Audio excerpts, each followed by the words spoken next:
got diagnosed with breast cancer. Life is what happens when we have other plans. I want to inspire people to do what they are passionate about. It's never too late. You want to go to school, go. What is stopping you, right? So I have clients in their 30s telling me, like, oh, I'm too old to go back to school. What's your excuse? I was 50 when I did my master's, and English is not my first language. Welcome to another episode of Threads of Enlightenment. As usual, guys, you know my custom is to welcome our guests because I know they're coming with a couple of things I deem very expensive. Their time, 24 hours has been offered to every one of us. What we do with our 24 hours will tell me a lot about you. I swear it will. The other is the journey. The journey is a powerful creator. It created the individual that is before us. And Zulma, I cannot wait to thank her for allowing us access to those things that it deposited in her. Wisdom, knowledge, insight. And in order for her to do that, she must become vulnerable. And so we want to honor her for that and allowing us to create a safe space whereby she can feel at rest. Thank you so much for coming to Threads of Enlightenment. Thank you for having me. It's such an honor. It's an honor to have you. Folks, we have been enjoying some technical wonders before we started our show. One of our customs here is to ask this wonderful question that I love, tossing at everyone that shows up. And I believe our journey has two aspects. The first is the independent part of it, which allows us access to learn who we are. And then there's the interdependent aspect of it, where we are able to serve mankind.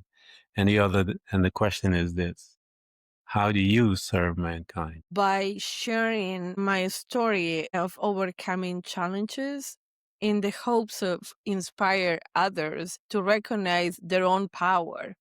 Because we all go through challenges and we have overcome many of them, but we forget. So hopefully to remind them to look at their own story and of empowerment and help people move forward with their lives. Yeah, I grew up in the church, and I remember reading the scripture, and I thought, these people must be out of their mind. But then as I grew older, I see that they were truly out of their mind, but it is the truth.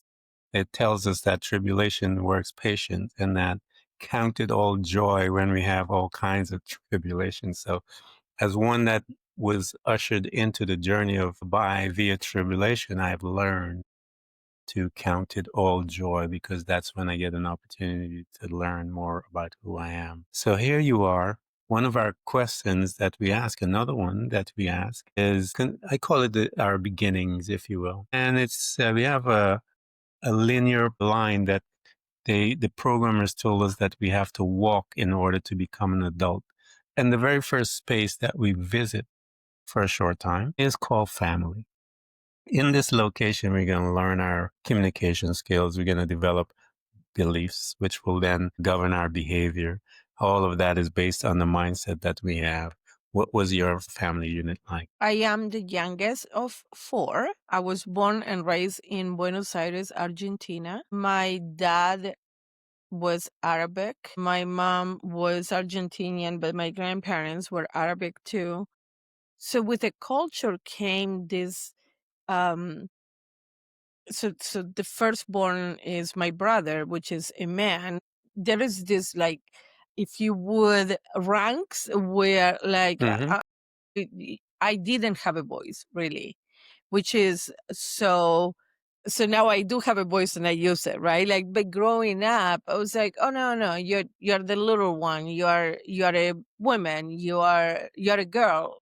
So that unit conditioned me to believe that I need to sit pretty and shut up, basically. Which clearly I'm a rebel, but at the beginning, that's how it was. Well, you have both cultures, and both cultures are, the woman is back there. Right? Absolutely. Like, just reproduce babies and shut up, basically. So here I you haven't are. done neither. Like, I don't have babies and I don't shut up. A Here you are definition from of the a onset rebel. of your life. You are being muzzled, if you will. You are being told that Yes, you can't. Your voice, if you will, is being stifled or stymied, if you will. When you were outside of the family where they didn't have any way to stymie your voice, meaning how did you show up with your friends? What was your communication like with your friends? I was very lively and outgoing and funny, and I wanted you to like me. So I will do whatever I thought you wanted for you to like me. But it's part of my personality. I am very outgoing. But I remember growing up with my high school friends, I was like kind of like the center of attention, or I commanded the attention because I Mhm. was craving it so bad. And now I realize I was craving it. At the time, it was what it was, but I was like able to go out and date at an early age, and my friends were not. So it was like, oh my God, like what happened this weekend and that kind of stuff, right? Like, so I was kind of like doing things that they were not allowed to do. And it was like, oh, like, so, oh, okay. So, like, I would go out on the weekend, and then Monday comes and I'm sharing my funny story from the weekend. So here you are, this young woman. Validation becomes important because in the family, you can't have anything. You got to sit in the corner and be there. So when outside of family, one is able to behave in a way, and so our personality, if you will, begins to formulate right around there. Here you are, one seeking validation as you're moving through life, and you are heading towards that crossroads that they say where one picks college or they pick work or something else. When you got there, what was your choice and why did you pick that? So growing up in Argentina, there was no such choice. I had to work. Like if I wanted to go to school, I still had to work. So I was doing both. I started working at 19 in an office, and I was going to school over there to be an optometrist. What in the United States is called optometrist, fitting the glasses and the contact lenses and that kind of stuff. But there was no the socioeconomic situation in the country didn't allow for choices. Like if I wanted, I had to do both, which I did. And then I graduated optometry in at that time. I don't know how it is now, but at that time it was 3 years. So it was a short career. And I graduated with the hopes of using what I had graduated, right? Like to look for a job according to my degree. Well, there was no such thing, right? Like I worked for 6 months at a clinic, and then they went with another candidate. Here I am, like I'm with a degree, and now I don't have a job in that field. So I end up working in a company who published books as a proofreader Hmm. because I have good grammar.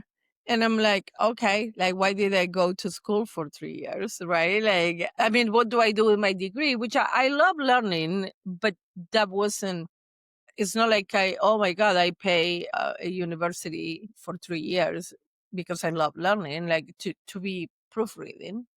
I could have done that without all this money that I spent, right? But again, like given the socioeconomic situation of the country, you get a job where you get a job, right? Like so I was proofreading. And how long did you do proofreading as you stated? I probably 4 years. As you are doing your proofreading and you're like, why did I get this degree? And life is happening as you're moving through life and you're going through the years, as I tell people, the years pass by. And as the Mhm. years accumulate, as they walk by, what was happening to you, the individual, this young individual that was at an early age seeking validation outside? What was her life like? Continuing to seek validation, especially from the opposite gender, right? Like, so I was getting attention from men, but it was the wrong kind of attention. And I didn't understand it. I was like, oh, why does nobody take me seriously? And I wanted to date seriously and get form a family of my own, and that wasn't happening. I had I thought I had my entire life in front of me, and then m- one of my cousins, we were similar age. I think he was 32 and I was 30. Yeah, 31. He died suddenly. He had a stroke and died. And that was such a wake up call where, like, okay, like that came to reset me, right? Because I'm thinking I have time. And then I realized the time is so precious, as you mentioned in the beginning. And I was like, okay, what do I really want to do? And I wanted to move to the United States. And at that point, I had lost my job as a proofreader and I was unemployed. And because I was unemployed, I was living with my mom at 31. And I'm like, this is not the life I had envisioned Hmm. growing up. And I'm like, okay, well, I have no job, no boyfriend, no kids, nothing. When you have nothing, you have nothing to lose. So Yeah. coming to the United States was an adventure.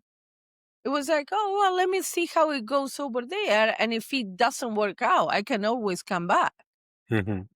I know this, right? Like I know Argentina. Yeah. So let me try it. Well, 30 years later, here I am. Right?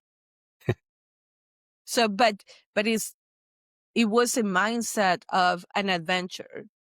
Like, oh, let me see, let me go try it and see what happens, right? Like sometimes we have like this structure idea of what needs to happen, but when we take it as an adventure, everything is a wonder. I got to the United States in December, so it was like stepping into a Hallmark movie, right? Like all the Christmas decorations, and reality set in 2 weeks later.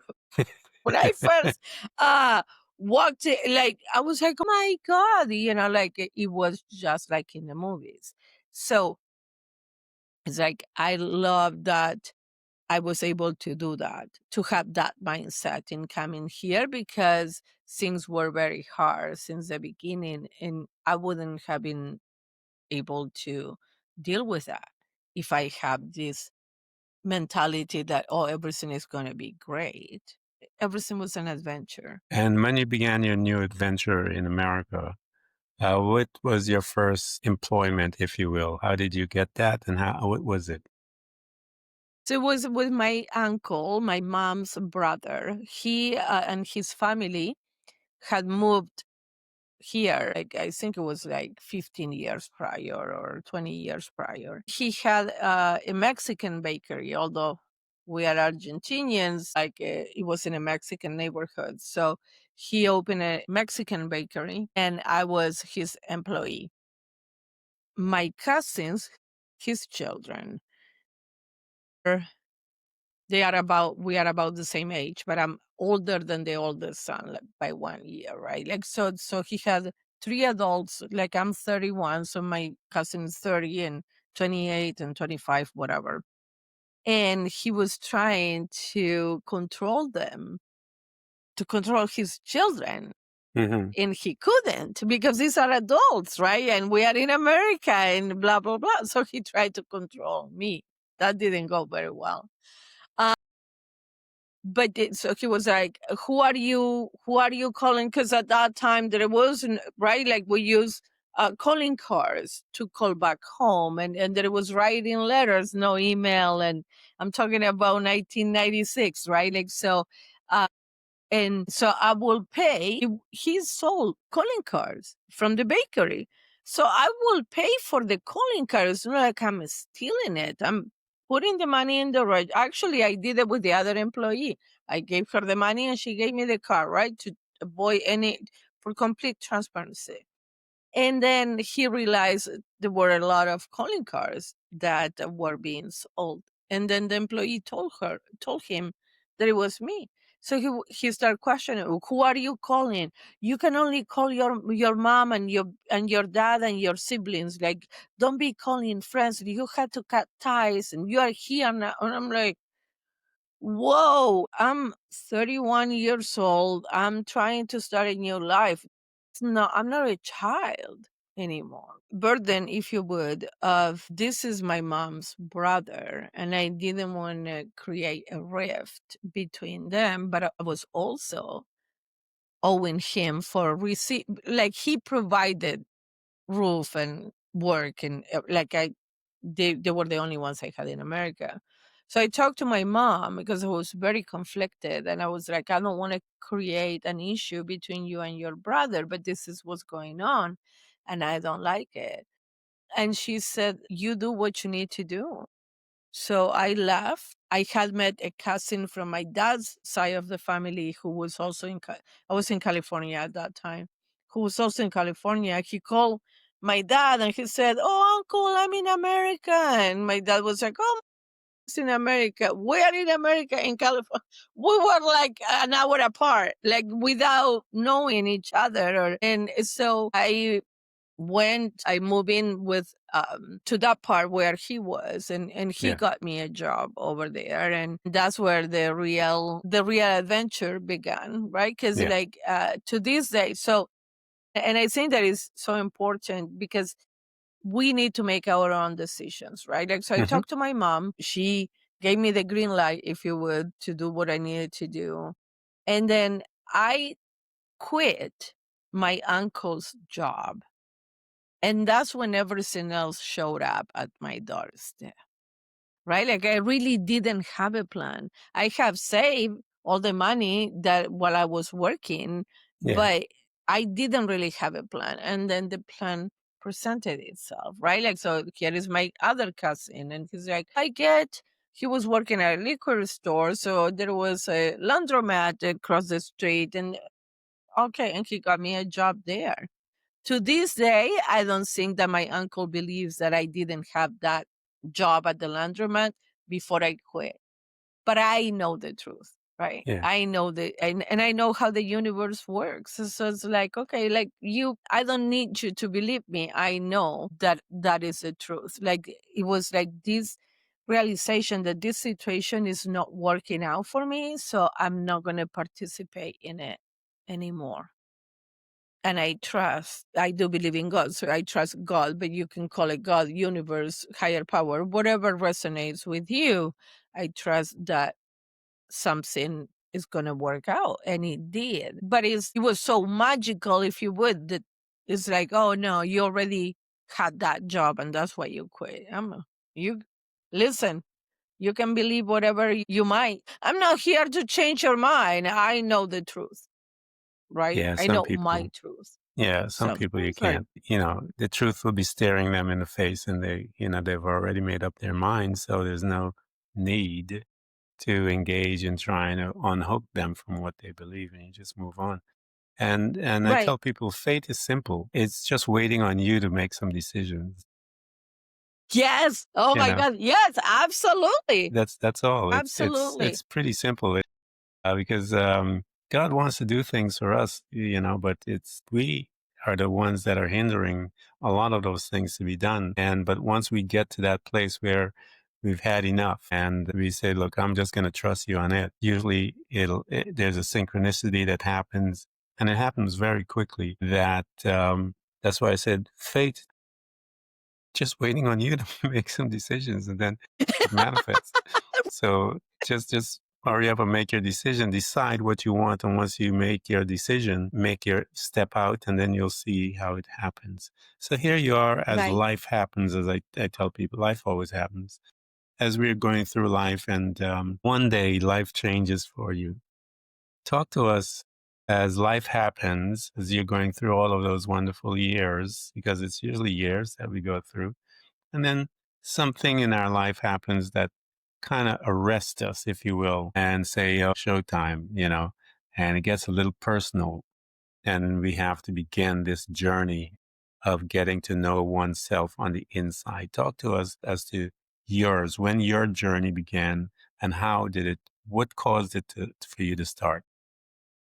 Okay. So I'm going to be really quick into determining how this happened. So because of this job in the laundromat, then I got a job at a dry cleaners, and then I got another job at a dry cleaners, and I moved. I was transferred from California to Nevada, and I by my job. So now I'm in a different state. I met this wonderful man who at the time I didn't know, but I was being verbally and emotionally abused.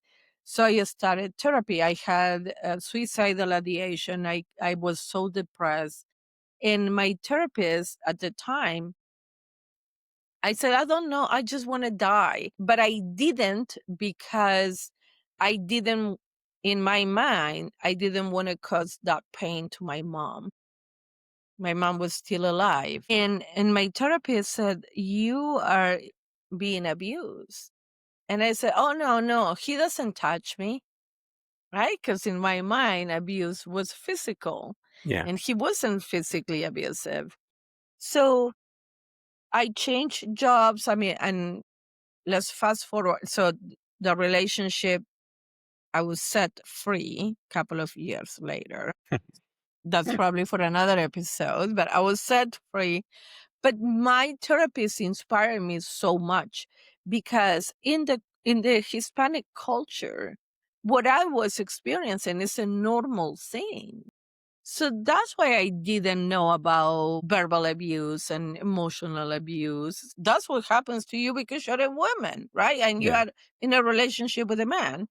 So fast forward, I'm 42 and I am working in accounting, and I had this I was reflecting on my future, and I was like, I don't think I want to do this for another 25 years. So while I still was working in accounting, I started my Bachelor of Social Work.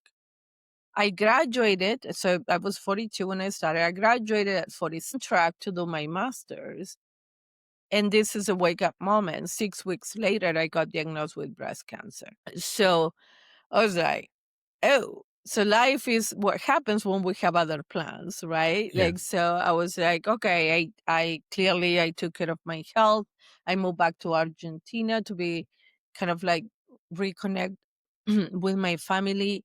And then after 3 years, excuse me, after 3 years I was there, it was 2015. I wanted to celebrate my fifth birthday in America. So I was planning on coming back, and I asked God for a sign if that was the right move. And out of nowhere, be careful what you ask for. Out of nowhere, I get an email on my personal email from the university saying like, hey, we have the advanced master program back. Do you want to enroll? Right. Yeah. And I was like, okay. I asked for the sign. I got a banner.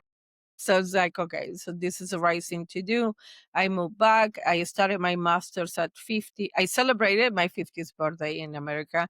And then I started my master's and I graduated at 51, right? Like it's an advanced master program, so it's only 1 year. I, I always, so my motto is I had cancer didn't have me. And what I mean by this is that if anything, cancer came to show me how bad I wanted to be a therapist. Because if I would have gone back to accounting and not continuing my higher education, nobody would have thought Yeah. anything of it, right? Like, oh, you had cancer. I'm like, no, I'm not gonna allow this to stop me from what I really want to do, what I'm passionate about. So it delayed me, but it didn't stop me. And I connect and I use my experience. And that's why I'm sharing. Thank you for the opportunity to share my story because I want to inspire people to do what they are passionate about. It's like, it's never too late. You want to go to school, go. What is stopping you, right? Like, it's Yeah. like I have clients in their 30s telling me, like, oh, I'm too old to go back to school.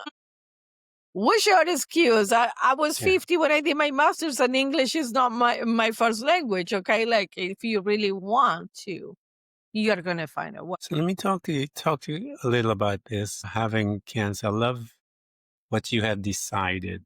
And I tell people that there are two parts of us that we are there. We have the subconscious being and we have the natural being, the mind of the body, they call it in psychology. And where we make a decision and we say, I'll give you an example. New Year's, I'm going to lose weight or something like that. We say it and then we go to the gym once and then it's done. We're out. Or we'll buy that treadmill, and next thing you know, it's a closet holding all the clothes and everything, and we never go on it again. But when one makes a decision on the inward part, Jesus, there's a story about this woman with the issue of blood, the Bible says that she said within herself, "If I can touch the hem of his garment, I'll get my healing." She said within herself. So that's a different individual that was making a decision over here, because over here, she was going to those doctors and spending all her money. And it says that she kept spending and she had faith. She believed in the healthcare at the time. That's why she was spending all that money. But when she heard about Jesus, she made a decision at a different location. And I tell people, when that individual makes a decision, like you said, cancer have me, but it don't, I don't have I had cancer. cancer. Yeah, Right. but cancer doesn't have me. That was a statement made about from that individual back inside here.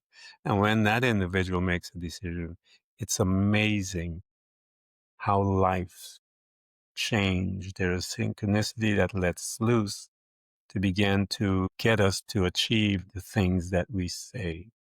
Talk to me as you are going to school. You're having some hard times, some difficult things. The mind is going all over the place. The thoughts are going all over, reminding you of this and that. What did you do in your life to help you with all those renegade thoughts, if you will, going through your life? What tools did you bring into your life to help you to manage that? One thing that really helped me move out of the victim mentality was changing the question. So when I was first diagnosed, and this can be applied for any situation in life. When I was first diagnosed, my first reaction was, why me? And then I started thinking, well, I don't have children of my own, but I have a mom and I have a sister and I have nieces and I have girlfriends. So if it's not me, would I rather prefer that it's one of them? And the answer is no. So the question changed from why me to why not me. That took me out of the victim mentality. Once I'm here with the why not me, right? Like, so now I have this diagnosis, I have a decision to make. I can sit in the corner and cry myself until I die, or I can get up and fight. And I chose to get up and fight, right?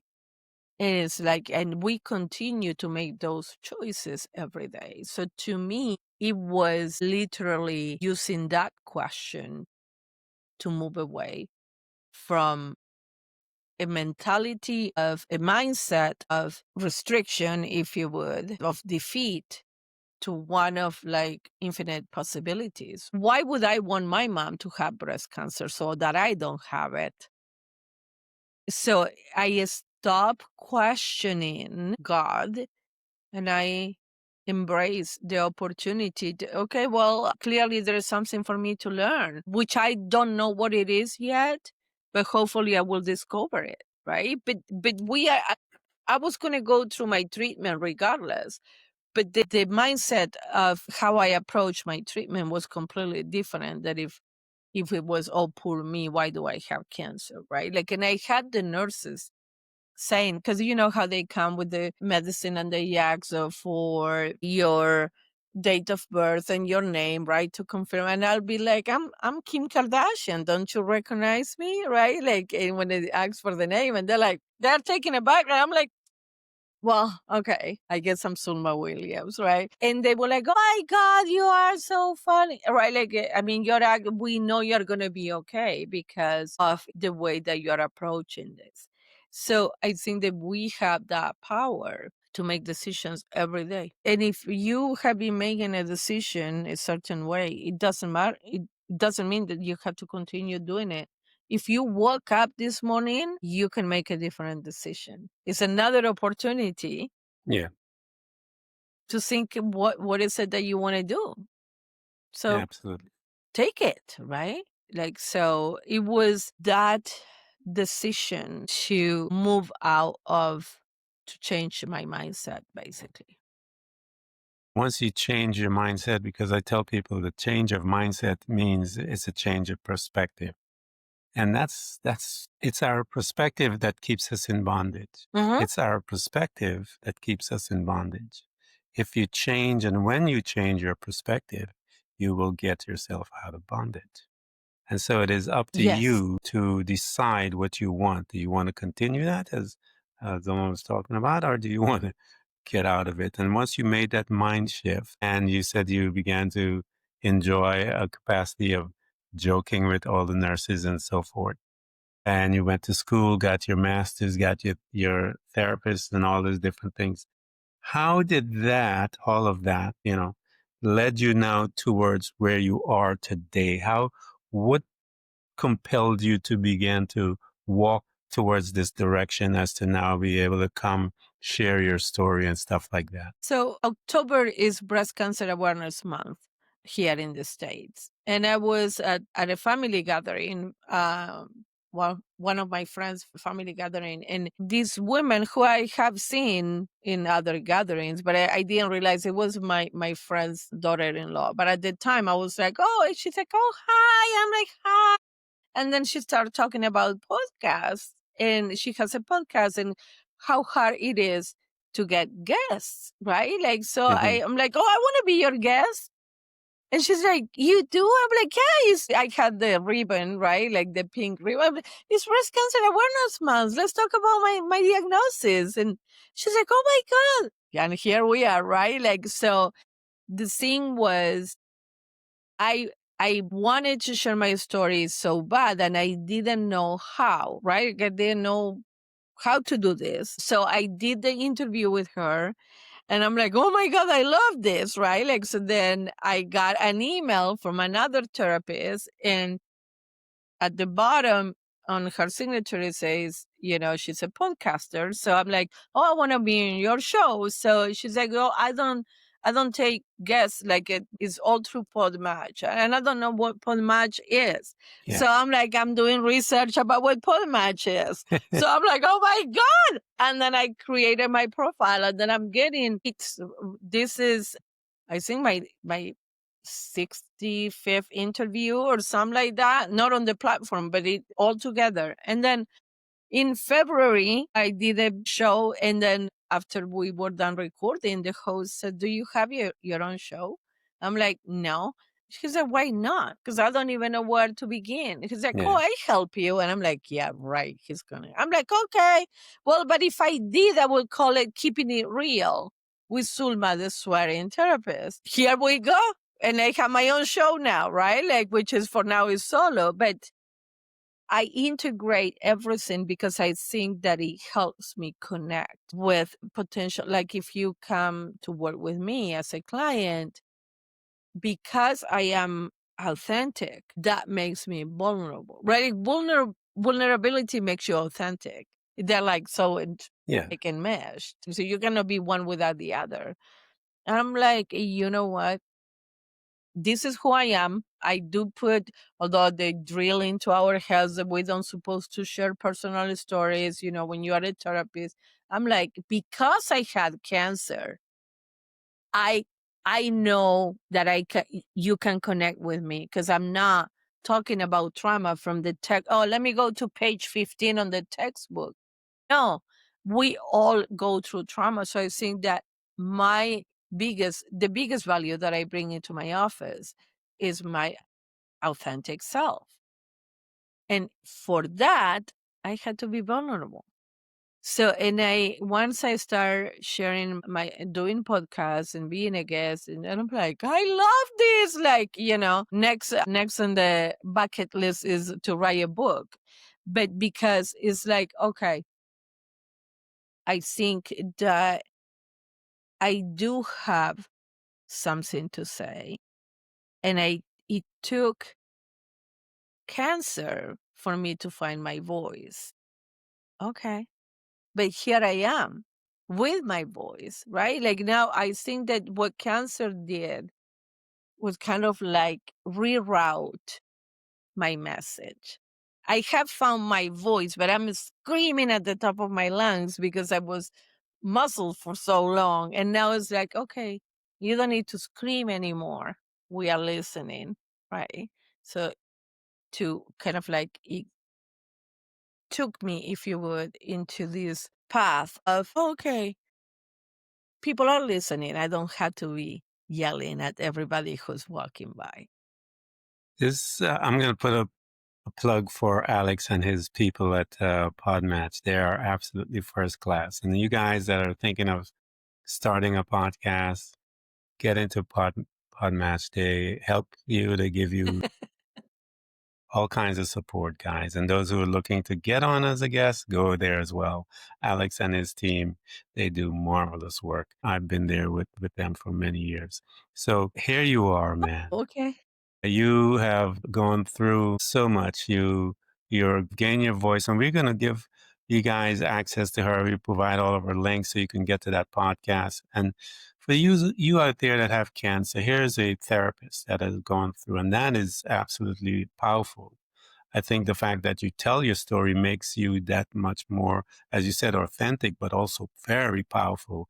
And the fact that, and I tell people that once you become vulnerable, which will allow you to become authentic in your vulnerability, you gain power. There's no weakness in that whole transition and the Right. transaction is none. So many of us have been programmed differently, but no, there is none in that. When one gets a chance to become vulnerable and see who you are, you'll see how powerful you are. And as a result of her, Zoma finding her power, she's able to serve anyone and everyone that is going through a situation that have cancer. And those of you that have gotten that diagnosis, here is someone, and again, I'm going to provide you guys her link so that you can get access to her, so you can have someone that you can lean on that understands your process that you're going through, the pain, the ups and downs, the bad days, the good days, the whole 9 yards, as someone is here to walk with you. And I've said it a million times, find your team member, and there's no such thing as a perfect team member as one is a therapist, but one that is dealing with cancer that knows how to walk with you. That is power. And here she is, guys. And we're going to provide all of that for you to have access to her. Let me talk to you about this for now. Because again, lots of people out there are men also. You have cancer, you can call her too. Get in touch, man. Mm-hmm. You have cancer. Cancer is cancer. You have a mic, and this mic is hooked up to everyone that have cancer. What is your advice to them? What would you tell them? I want to say this to everybody, even if you don't have cancer. If you woke up today, that means that your mission in life is not complete. So keep putting one foot in front of the other and keep pushing through your current challenge one day at a time. If one day is too long, 1 hour at a time. And if 1 hour is too long, 15 minutes at a time. As far as you continue to put one foot in front of the other, you are going to keep moving forward and you're going to get on the other side of this challenge. So, again, if you woke up today, your mission in life is not complete. Keep pushing through. Absolute beautiful advice. Let me ask you another question. I love this because you have an opportunity. I want those that are listening that may be considering, calling, texting, or, emailing, and you're a little apprehensive. I want you to talk to us about a client that you had that came in and was all messed up. you know how they are, because you were just like them, all messed up in this sense that they're just overwhelmed, not mentally, or just overwhelmed. There's so much going on and all of that. What was that conversation that you had with them? And once you again moved them and had them to change their perspective, that allowed them the opportunity to breathe, if you will. And once you get to a space where you are able to breathe, then you're able to pursue your desired space to get your desired outcome. Talk to us about one of those encounters. So I work with adults now. During my internship, I work with children, but now I'm choosing to work with adults. So it's like I ask you to refer back to your own life. How many challenges have you dealt with? And you are here. Those challenges could not take you out. Why is this challenge different? So we go through life and we come on the other side and we forget that we've been through all those things. And at the time we were going through those things, we didn't realize that, we didn't have all the answers, right? So now you're in the midst of another challenge and you're like, I cannot do this. You have done it so many times. So look at your own track record of being 100% successful, of dealing with challenges. How do I know? Because you're here. So whatever you've been through could not take you out. And that a lot of times becomes that aha moment where it's like, and I'm directing you to recall a challenge that it was particularly difficult. And then you start realizing that, I did overcome that. And I didn't have all the answers, right? So it's like I'm pointing the spotlight back towards where it belongs, what is on you. Like I barely know what to do with my life, let alone tell you what to do with yours. We are going to find the answers together, right? Like, so once I remind you that you had overcome all those challenges, it becomes easier to believe that you can do this one too. I'm not here to tell you like, oh no, everything is going to be okay. It's going to be hard, but you have done hard things before. Yeah. You might be tired, and I understand that, right? Like, but so if you're tired, you need to rest. But then once you rested, get up and continue to fight, right? Like, if that's what you want to do. I'm not telling you again, like I'm not telling you what to do with your life. But if you are coming to see me, that means that you want to get better. You know that this is not the life that you have envisioned. So like, okay, my ideal client is a highly motivated adult. If you are not ready to get better, I'm not the therapist for you. And I will provide you with referrals. But if you are ready to get better, we are going to hit the ground running. And that, I think I have a gift that is to listen to what is not being said. So you are talking, you are telling me whatever, and then I'm like, have you considered blah, blah, blah? Oh my God, yeah, that's exactly it. But I never thought of it that way. Okay. We are on good grounds, right? Like, because like, okay, you are feeling heard, right? You are feeling that I get what you are saying. And that is what builds trust. And trust is the number one predictor of a successful therapy. Because if you don't trust me, you're not going to be able to open up. And if you cannot open up, you cannot be vulnerable, right? Yep. So it's like, I'm like, hey, and I am the swearing therapist. I do sweat a lot. Look at me. I kept it clean the entire show, but because is my way of keeping it real, right? Like, so it's like, but, and a lot of people feel relaxed when I use a colorful word, if you would, because they're like, oh, can I sweat? I'm like, yeah, this is your space. But it's like, well, if you talk like that outside my office, You can talk like that in my office. There is no judgment, basically. However you want to express yourself, however you can express yourself is welcome in my office. But you need to want to get better. I cannot want that for you more than you do. I cannot want you to get better more than you want to get better. So it's like, and even if, they go, oh yeah, I'm ready. And then they realize they are not ready. Eventually I refer out because life is too short. I don't have time to hold your hand like, oh, poor Ken. No, what do you want to, what is it that you want? Do you want to get better? Let's get to work. Yeah. It's my philosophy. It doesn't work for everybody. I understand I'm not coffee. I'm not going to make everybody happy. It's like, and I encourage everyone who is listening to, when you are looking for a therapist, you interview the therapist as much as the therapist is interviewing you. Like, this has to be a mutual connection. Otherwise, it's not going to work. Yeah. I mean, you can find the best therapist on the planet, but if you are not ready, nothing is going to work. So, right. And if you click, it's not going to work. yeah. Right.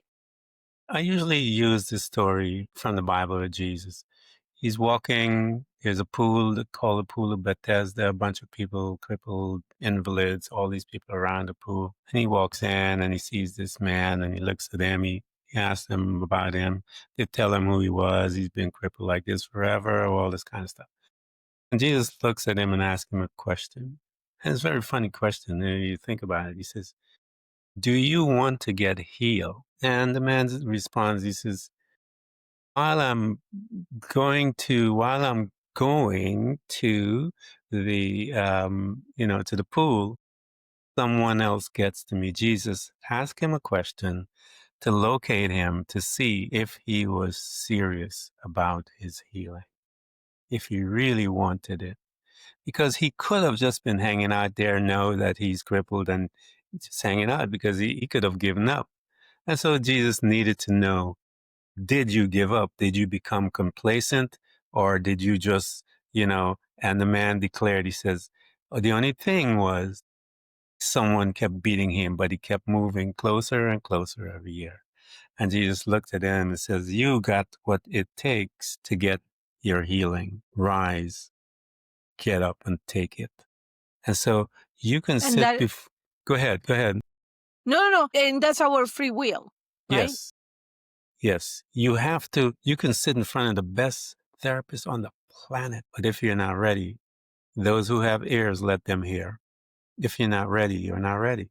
But when you come ready, and that's one of the purpose here of Thread of Enlightenment, is I have my guests so they can talk, so that you can strip away all of your apprehension, so that when you show up, you are ready to get it done, because they've laid out how they got theirs, what they do, and how they do it, and all these different things. So I am hoping that you guys that are there, that have cancer and all that stuff, because this is a serious disease, and you have to understand and bring knowledge, data, so that will help you to overcome all of it. And she said the beginning of all of her changing started when she changed her mindset. And so I just want to thank you, Zulma, for coming to Threads of Enlightenment. I've been grabbing you for almost an hour now, but I want to thank you so much for coming and allowing us access to you, so that we can see the authentic you and make you available to all of our listeners. We're going to provide you our links so that you can get to her and become a disciple. A disciple is one who's disciplined. That means that you go and you ask questions just like she's going to ask questions, and you will gain your insight and your healing much faster. Zulma, thank you so much for coming to Threads of Enlightenment. Thank you so much. It's been such an honor. It has been a good one. Thank you so much. Thanks for tuning in to Threads of Enlightenment with Ken Primus. Hopefully you're now feeling more empowered to overcome the challenges in your life, whatever they may be. Share that inspiration with others by telling them about this podcast, rating it, and of course, remember to subscribe so you don't miss a single episode. For more connection, you can find us on Facebook and Instagram by searching for Threads of Enlightenment. Until next time, stay enlightened.